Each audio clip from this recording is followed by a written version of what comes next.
Hi, this is Bill Clodsey. Welcome to the finals of a Rise of the Eldrazi draft. Now, this is the real test.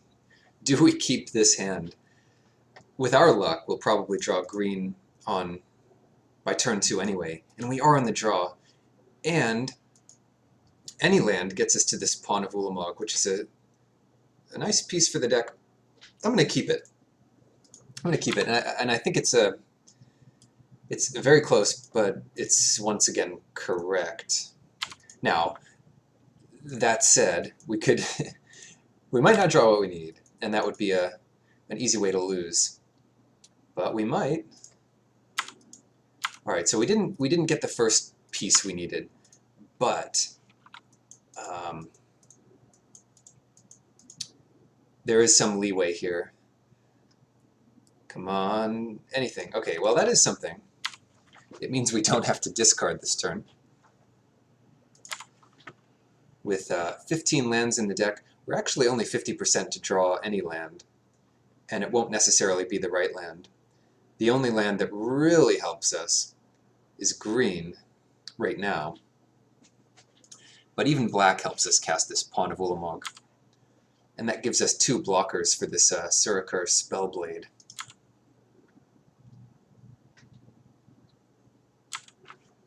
Okay. Not loving our chances this game. Missing 1 land drop. Oh no. So, well, actually, I do like this. I could sack the Rune Servitor to try to hit a land drop now, but instead of that, I'll wait till our opponent attacks with this Stomper Cub. Oh no. First spell counter on this guy. When he hits you, they get to draw that many cards for the instants and sorceries they've played. So we just try not to let him hit us. That's all there is to that one. I think you have to draw. You may draw X cards. So if you draw any cards, you have to draw X. But if you have too many counters on him, that might be a significant fraction of the rest of your deck. All right. All right. This isn't great. But what I'm going to do here is block with this and sacrifice the Servitor. We do have other Bloodthrone vampires in the deck, and just sacrificing this is enough to trade. We always yes to this thing. Okay, lost our chance there.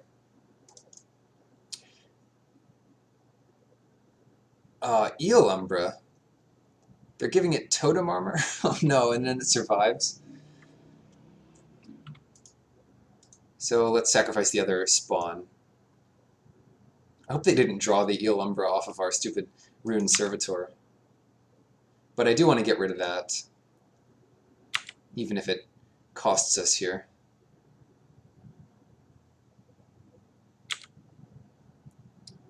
Yeah, and it gets us another spawn. Come on, not another swamp. Yes, we did it. We got everything we needed. We have a Nest Invader now. Might as well play that over the Beast Breaker.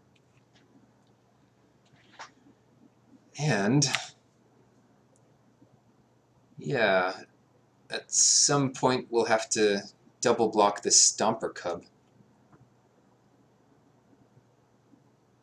I'll tell you what, I'll let it through once. Oh no. Alright, when do you gain control of this? At the beginning of your end step, if the thing's power is 4 greater, sacrifice it. So we can actually make it bigger on their main phase. We'll just take this hit of 5, and then get it back before our turn.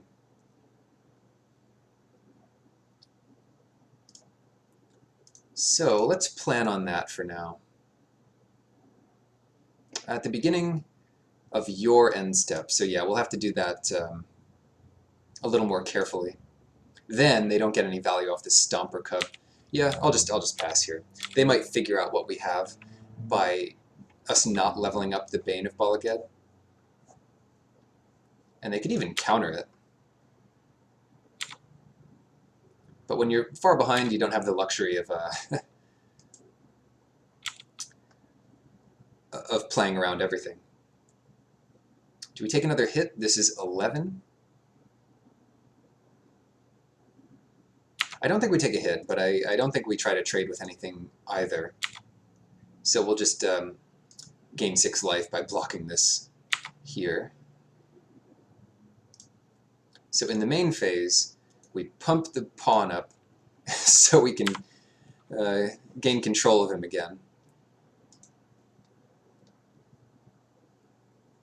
See, we deserve to win just for that, you know,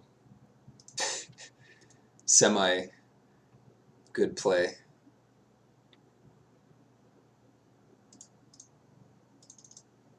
Okay, so what do we do here? We play Emrakul's Hatcher, Hacha, and then we can level up the Beast Breaker.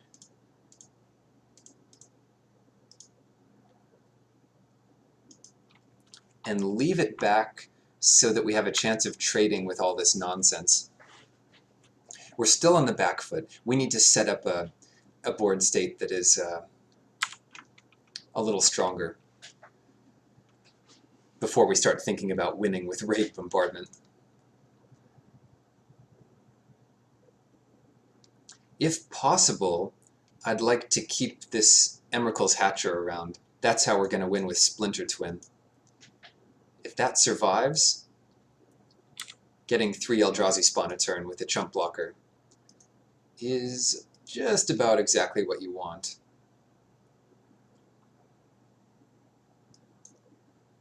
Okay, for that reason, I'm going to throw these both in front of the Watcher. I'm going to throw these both in front of the Terra Stomper. And with any luck, they kill the Beast Breaker and not the Hatcher, and they don't have anything else.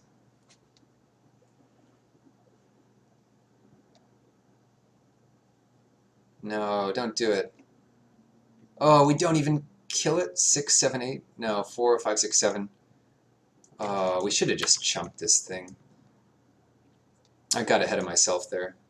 But we do get a bunch of these guys. What the heck? Hold on. Yes. Come on, give us back priority. Oh no. Our opponent has disconnected. So they could come back right away. Oh, let's see. Yeah, come to think of it, I shouldn't have put this guy at risk. That was a big mistake. It's not guaranteed we're going to draw Splinter Twin anyway. But at least we got rid of the Trampler. That was one of the big concerns, since... I'm surprised they didn't save it, actually.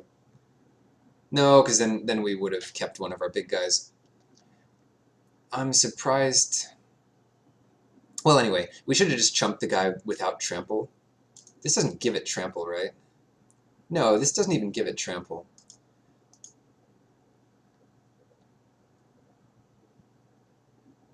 Yeah. Anyway, one of our outs to winning this game was drawing Mountain, and now that's not even the case. Now we have to draw multiple things to get back. Alright, so they're back. Always yes, always yield. That's what I was trying to do there.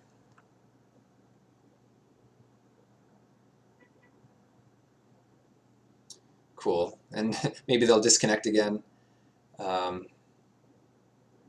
Because they're waiting on this trigger as well. Nope, they let us make at least one more. And one to go. Alright, we got there. Now we just hope they have nothing else in hand. Nope, no such luck. Undo Giant is a strong one. When you play a card like this, it just makes the rest of the game that much better for you. It thins your deck a bit. You have a creature. So many upsides. And a Basilisk. We're dead in so many ways here. It's not even funny. And we'd actually be in pretty fair shape if we didn't screw our last turn up so much. Well, to be fair, we didn't draw red right off the bat. It would have been closer, though. Actually having a board is important. So they gave that thing... Yeah, they're incentivizing us not to block Surakur's Spellblade. Well, we have to do that to live. And we can do that, and I don't want them to draw 3 cards. So this is like the minimum block, unless we were to not block the Basilisk, but I want to gain the 4 life. Alright, we can take this main phase stop off and get a mountain. Ooh. At least it's something. It's not worthy of putting Splinter Twin on, I'm afraid. Since we'll just need it to live here. But after some tricky chumping, we can do something like this. This is a free block. I guess that's our block anyway, and I think we sacrifice a spawn just to trade with the Undo Giant so we don't have to take that damage again. Yeah, not looking great though. Spy Patrol, unblockable, and that's game. Even if we could survive this next turn, there's nothing we could draw to get ourselves out of this mess. Blue-green with some levelers. Not a ton of flying.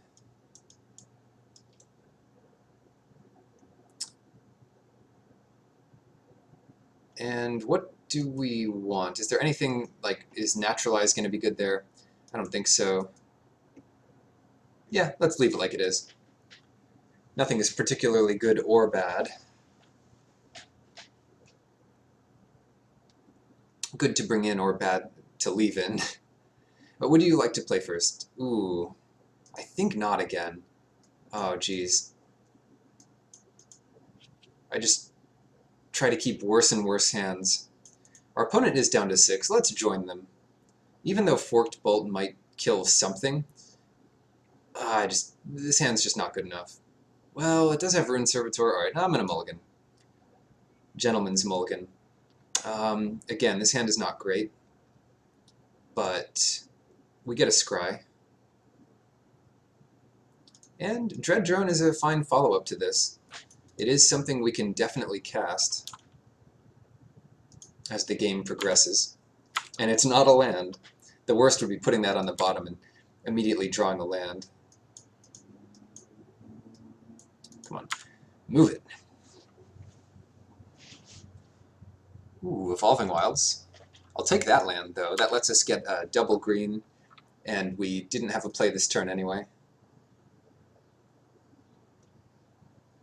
Perfect mana right now. We've got 2 of each. Let's grab that green. And then, wow. Splinter Twin eventually. Don't domesticate our guy. Okay, Undo Giant. That's almost as bad. Almost as nuts. This is a good sign, though. This, paired with the Bloodthrone Vampire, can really turn a game around. So if we get too far behind, we can think about doing that. We could also have gotten 6 damage in this turn, but that's just not good enough. Okay, they have a pretty easy attack here. No reason for us to block it.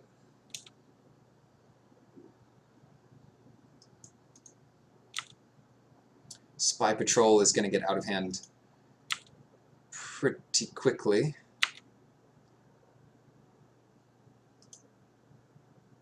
Okay. So, before anything else, let's get this. It blocks and trades with Ondu Giant. It might dissuade an attack like that. But if we get to land a Splinter Twin on it, things might actually be going pretty well for us. Yeah, we have to go for it. So we can play Nest Invader and Splinter Twin. Whoa. We're still kind of on the back foot here, even though we're taking 3 a turn.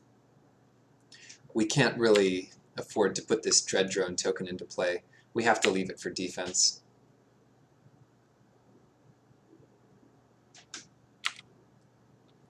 So they come in here with the unblockable guy. That's fine, because what we'll do is on our end step, we'll make a Dread Drone that can attack next turn. Basilisk. Alright, they are out of cards. So what you see is what we have to deal with, and nothing more. Pawn of Ulamog. Man, we really need this sacrifice outlet. The other thing is, even though this doesn't look really like a token, it is, and it doesn't get the Pawn of Ulamog bonus. We can't win this turn with Traitorous Instinct, so that's not really a consideration here.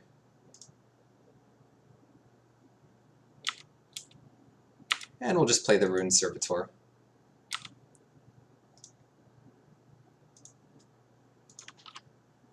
Alright. So we're both in semi-top deck mode. And the nice part is this is Shroud, not hexproof. They can't pump it up with the Wildheart Invoker. Otherwise, our clock would be cut in half. Oh no. Alright, so this is representing 7. 4, 5, 6, 7, 8. Yeah, so let's get a token of this in. We just want to take the least amount of damage possible here. 7, 8, 9, 10. So this is representing 10 total. Maybe we should have tried for an all-out attack, hoping to draw something that works with these, but no. Let's just do this instead. So let's make sure we have 7 power matched up on this thing. 4, 5, 6, 7, 8. And then we have 5, 6, 7 toughness. And when we lose these 3 creatures, we get 6 Eldrazi spawns. Sorry, we'll just get 4 because this isn't a non-token creature.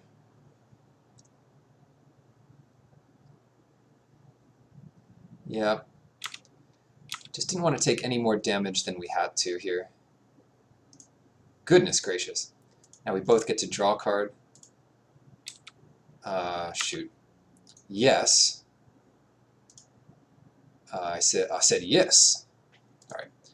Yes, always yield, and then we have 2 of those. Alright.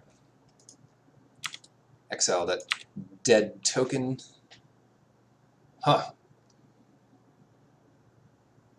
Swamp. That is a fine start. The funny part about this is we can steal the Invoker and activate it once. We'll have 12 mana open after we steal it. So what does that do? Then we're looking at 8, 9, 10, 11, 12, power plus 5. That's a ton of power, and we're not necessarily dead the next turn. I think we do wait, though. They're going to do the same trick next turn. That's 12 power. And they can see it coming. It's all on board. And we have to sacrifice all our spawn to do it. Or nearly all of it. 12, 4, 6, 6 plus 8. Yeah, it is 12, isn't it? No, it can't be. 6 plus 8 is 14. 9, 10, 11, 12, 13, 14, 15, 16. Yeah, we'll have 2 spawn left over. 4, let me just make sure I'm counting this right. So it's 4, 5, 6, 7, 8, 9, 10, 11, 12, 13, 14, 15, 16, 17. That's 17 damage. They can block 2 of it and come out alive. So I think we wait a turn. And, to be honest, I think we survive this next turn. Especially if they lose another creature to our Dread Drone.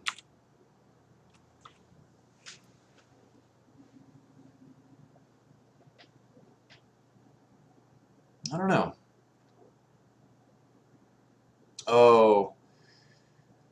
No, we screwed up, I think. Because they attack with everything. I hope if they don't attack with everything, I feel good. If they do attack with everything, I don't feel as good. Because they can pump whatever we don't block. But without that attack, now we get to make an end phase Dread Drone. And Step, which can attack the next turn. Alright, there are cards that do it for us here. Come on, top deck, not a land. I'm feeling it's going to be a land. Lust for War. Actually, we could play that after combat, and if we get them down to 3, we win. To be very careful about how we do this, though. Very super extra careful. So, first thing we want to do is make a token of this and give it haste. That gives us a few more Eldrazi spawn to work with. Then, we want to steal the Invoker. And if they're smart, they will pump up another creature.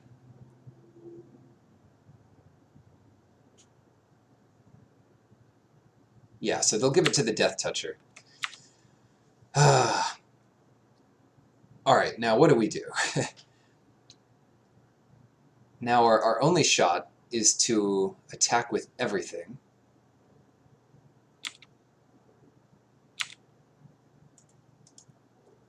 And we can leave back all of the Eldrazi spawns.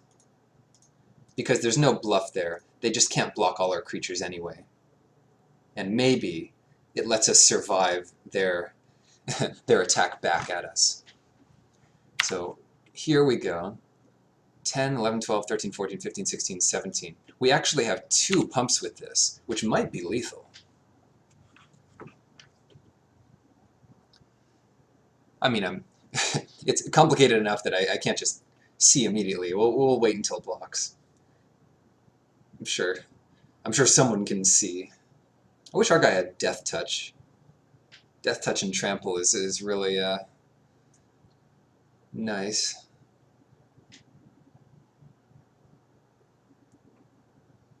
Wow. Activating this twice in one turn.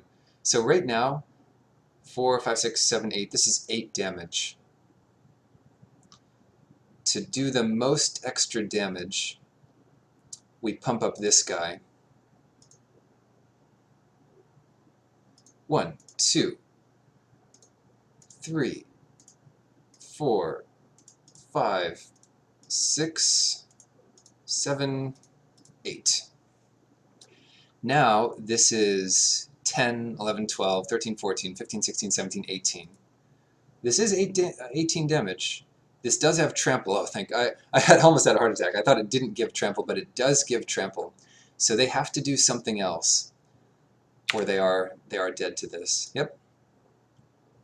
Is this game 2 or game 3? I think this is just game 2. You lose track of it when, yeah. So we got game 2. Easy to lose track of when it's so action-packed. They come out swinging, don't they? Haze Frog might be good. No, I think our deck is set up how it is for a reason. And we'll play it how it is. Right, Perish the Thought gets a bit better when they have a lot of high-end cards. Ugh. This is just about every hand we've had. And I'm going to keep it again. Once again, it might not work out, but yeah, I don't want to mulligan this. Drawing any land is good, drawing red is good, drawing green is good. Drawing red and green cards, not necessarily as good. See Beyond. That's what we need. We need a card to help us fix all of our draws. Alright, at least Swamp is not completely terrible. Alright, red off the top. Gotta kill that, yes, we gotta kill that Aura Gnarlid before it goes nuts. And I'm just gonna wait till our opponent's turn, because they might try to pump it up here.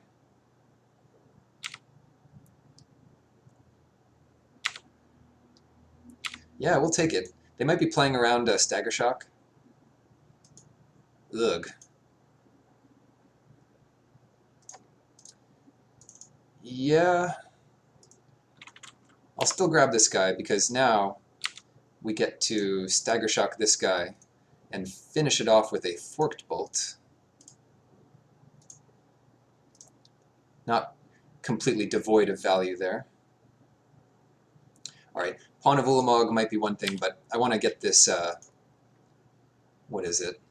I want to get our forest as quickly as we might. Oops. Oh no.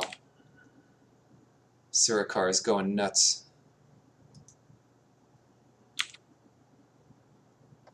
So they're back up to 3.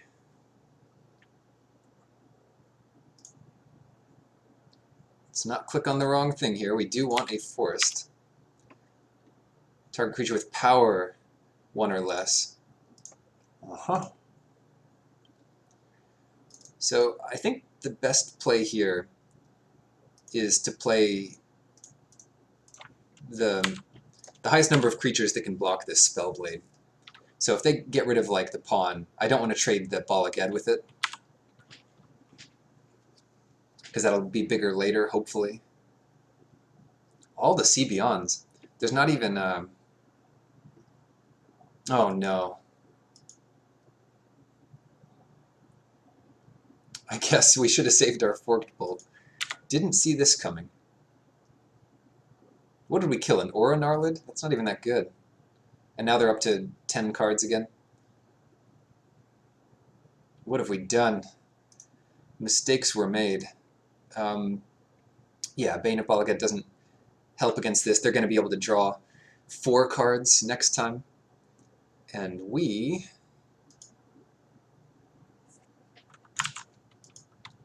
can't but attack. I'm sure they killed a pawn here. And then we get back the pawn. And play Beastbreaker.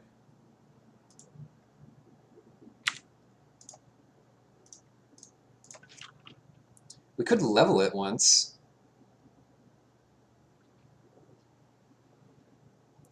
Is that worth it here? Or are these spawn going to come in handy later?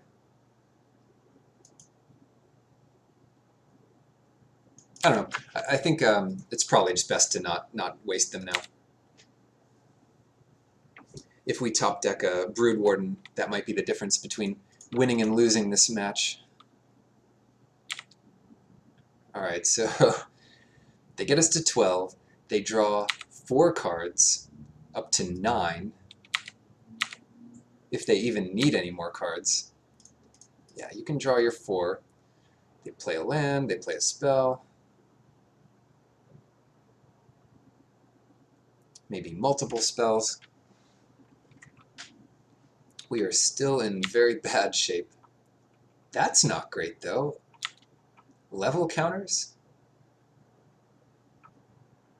Domestication? Huh. I guess we should have leveled it in... I mean, now they can level our guy. Well, shoot.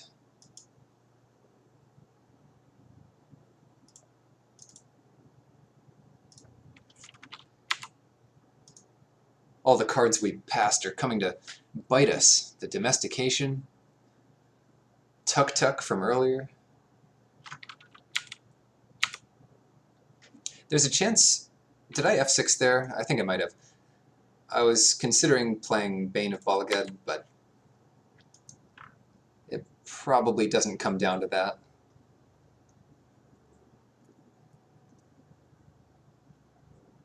Oh, they can't level it because then domestication falls off. I mean, if they get in for lethal that turn, it's okay. I'm just going to play out this Bane and kill our Cadaver Imp. No, it's a May, so you don't have to kill it. Alright, get in there. Cadaver Imp versus no flyers at the moment. Although, it is a bit of a stalemate here. And I would like to double up to try to kill this Stomper Cub. Oh no. So they have the 8 mana to give all of their stuff flying. That's got to be pretty lethal. And they're keeping 2 mana up for Counterspell. We have more creatures, so I doubt that's relevant. They should have just leveled this. I don't know. Certainly we have to leave a creature back to block, but we're probably just dead. We block the biggest creature for 3, we take 5, 6, 7, 8, 9, 10, 11. Well, that's 12 actually, so we are not in great shape. I wasn't worried about flyers, but when this guy gives all the creatures flying, it does change things. And as near as I can tell, this is plenty lethal. So our only block is here. This guy has trample. This is a 2/2, 3/3. So good games. Diamond Eye takes us down with a sweet blue-green